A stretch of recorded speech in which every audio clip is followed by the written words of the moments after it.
Well, a decisive speech by President Trump, making it very clear what exactly is he aiming for. Dr. Sampat Shivangi joining us on this broadcast. Dr. Sampat, is India going to be really worried at this point in time with two important aspects really coming in? One, with regards to tariff, where you're essentially seeing President Trump indicating the fact that this is going to be something that he wants to do only to enrich his citizens. Does that mean that India should worry? I think so. In my judgment, I think President Trump is much closer to China not than India. I think India, has not responded equivalently to President Trump's request for a meeting with Modi ji when Modi ji was in New York a few months ago.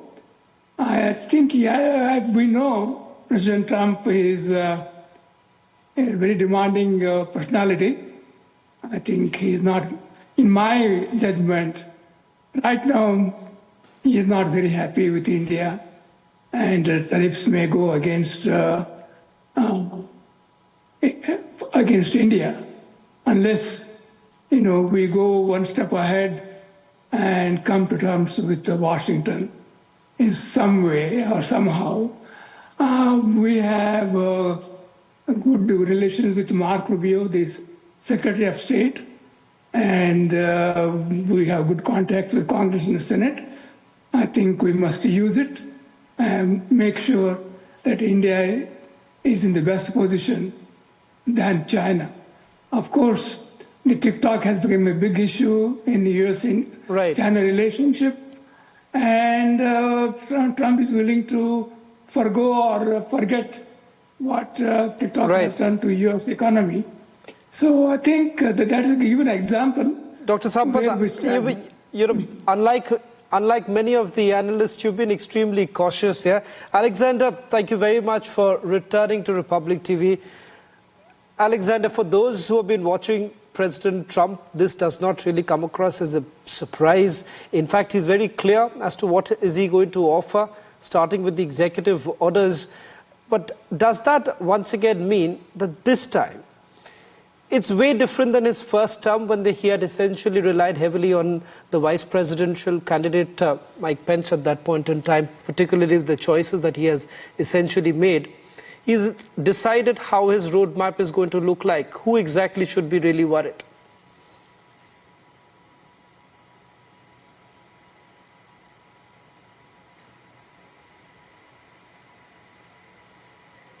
Alexander, I think so you'll have to unmute yourself. Can you hear me now? Yes, yes. Sorry. So I was saying the primary focus of President Trump always was the United States of America itself. That's why he always, throughout his campaign trail, he said America first. He was saying yesterday at one of the rallies that he was saying that all these years we've been trying to make our allies or other countries safe and providing every support we can, getting involved in the issues that other countries has, and we forgot that we ourselves has a domestic issue. We have a safety issue right in front of us. Our borders are open. I'm sure you listen. So the first order that he's going to sign is a national emergency on the southern border of the United States of America. A total mess. Illegal criminals, people with terrorist background, they have invaded this nation in last 4 years. They opened it up. He had a policy in his first administration, remain in Mexico policy.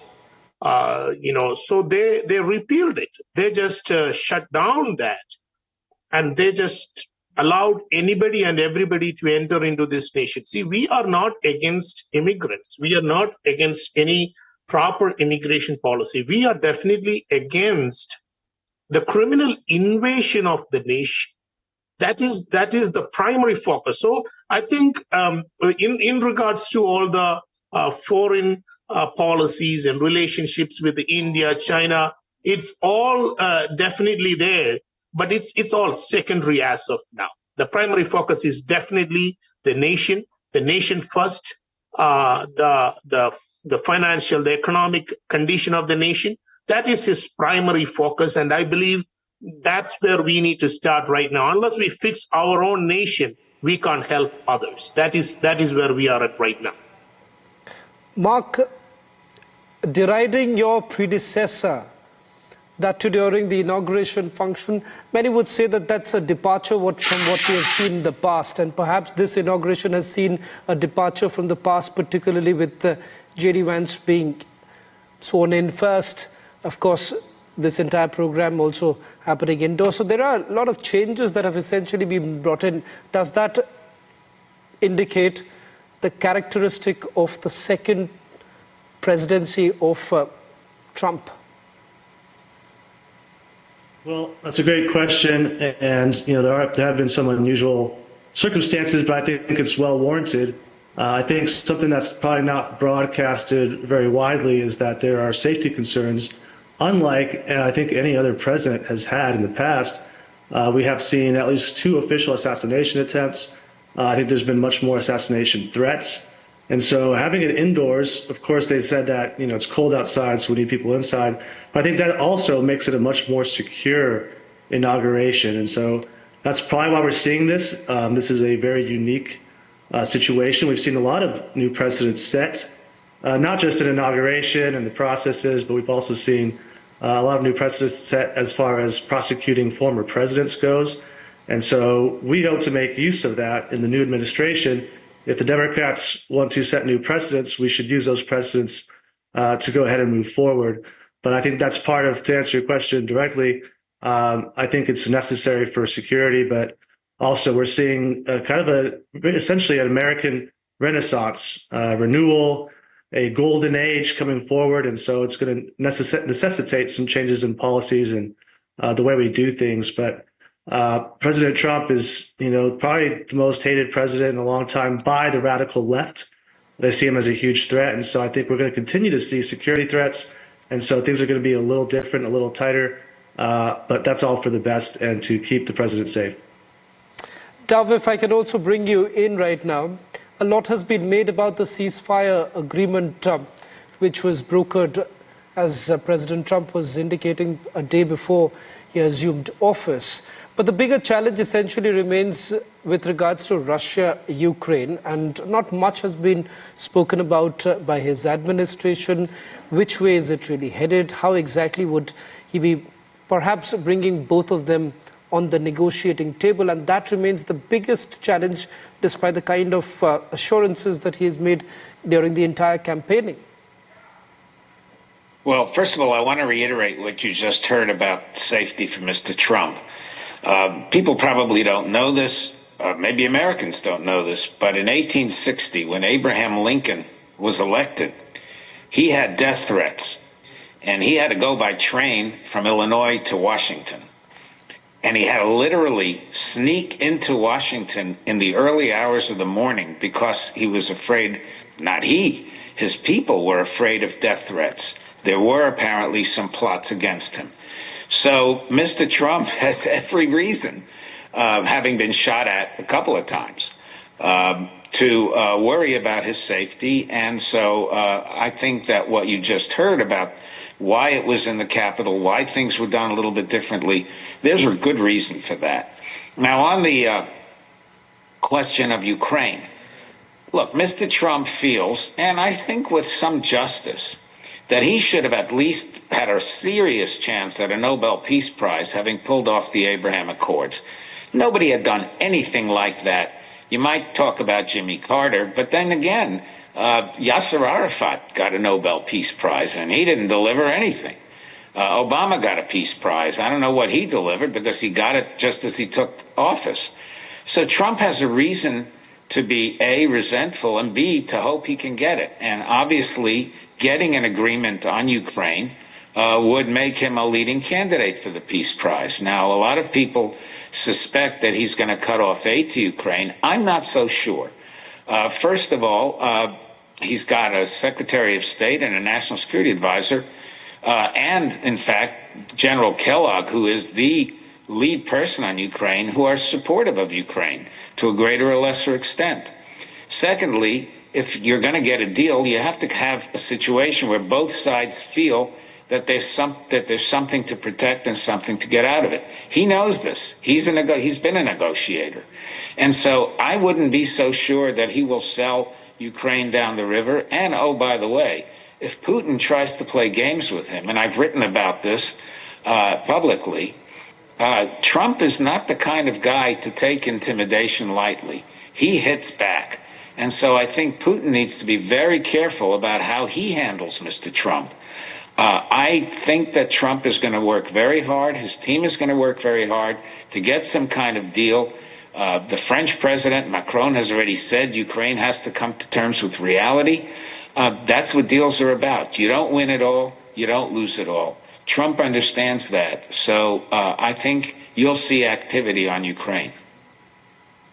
Martha, if I can also bring you in, some very controversial statements have also been made by President Trump, particularly about gender rights. Then, of course, you also have on the energy issue, which is largely his candidate as far as the energy minister is concerned being brought in, particularly all of that indicating that it's not going to be really easy. He's not going to really have the way it is largely spoken about, and it's going to be President Trump bringing him, which may not be very, very popular.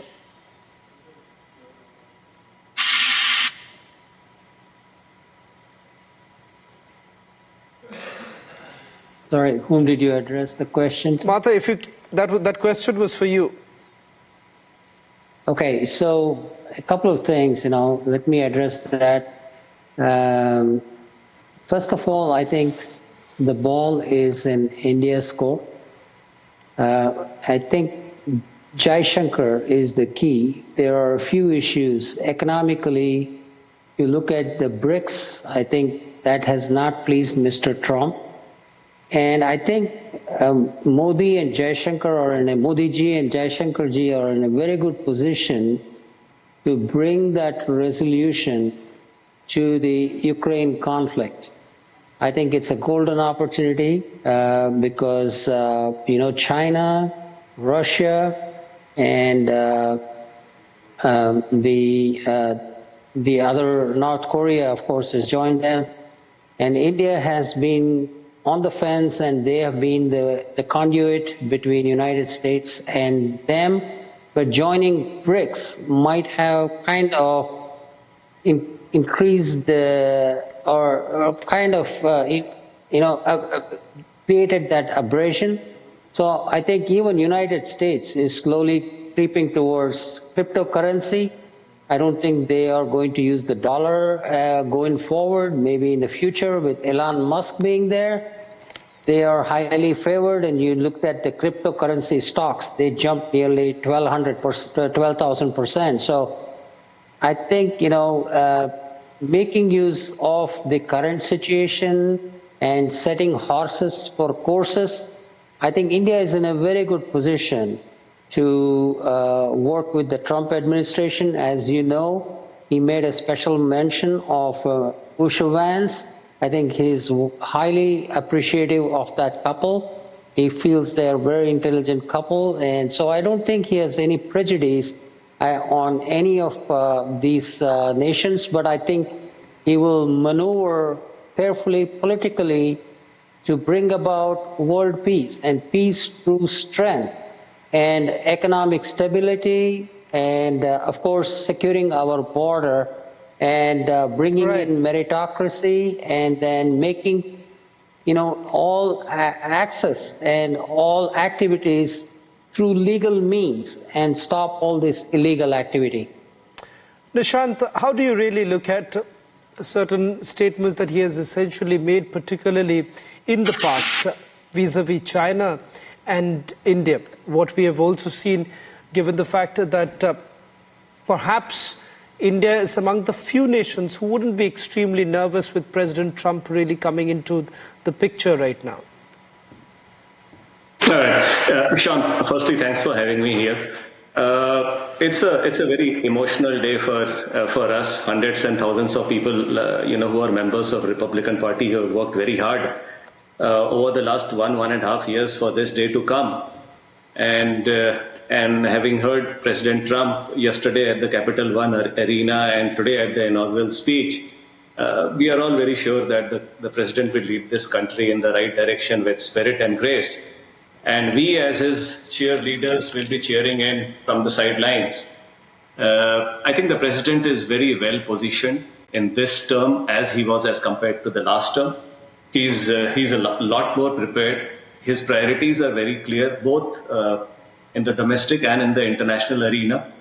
There's full majority in Senate and in the House. And then, as far as Make America Great is concerned, it doesn't mean that make only America great again. Having talked about India, there are challenges in the relationship, and some of the challenges are very recent. However, one good thing for India, and this is not a sarcastic comment, is that India is not on the radar right now, which is kind of a good thing. It's better not to be in the radar the way international politics is going currently. India has, how immigration policy changes will affect India a lot. Having said that, the US immigration policy is broken. A lot of people talk about H-1B visas. H-1B is certainly broken visa. Even from the US perspective, it's broken. But, and from India's perspective, I'm sorry. Nishant, perhaps, that's an area of concern because largely we haven't seen much of it being resolved. And President Trump in the past, in his first presidency, has also made very clear about where he stands as far as the H-1B visas are concerned. Kunal, if I can also quickly bring you in before we once again play that speech of President Trump, full of his, what he believes is what he's going to deliver and bringing in what he essentially believes as the golden era of America. Kunal, one final word from you coming in with regards to how do Indians really see it, the diaspora really sees all of this panning out. Yes, greetings to all the fellow panelists. Shajan, if you remember, on the November 5th Defense Day, you had specifically asked me this question. I told you 3 critical points that day. Okay, one was regarding fostering merit system, alienating inflation, and working on the inflation. If you noticed Trump's speech earlier today, he specifically talked about these 3 things I mentioned that day. This is what I like about. This is what all the Americans, majority, came here as well. Right. We all want this ecosystem here. People who are having skills, who work hard and have intellect, and most importantly, coming are going to succeed and go to the sky. Kunal, I'm sorry I'm interrupting because we seem to be having some problem with your audio line. But gentlemen, thank you very much for joining us on this broadcast as we once again play out what President Trump had to say a short while back.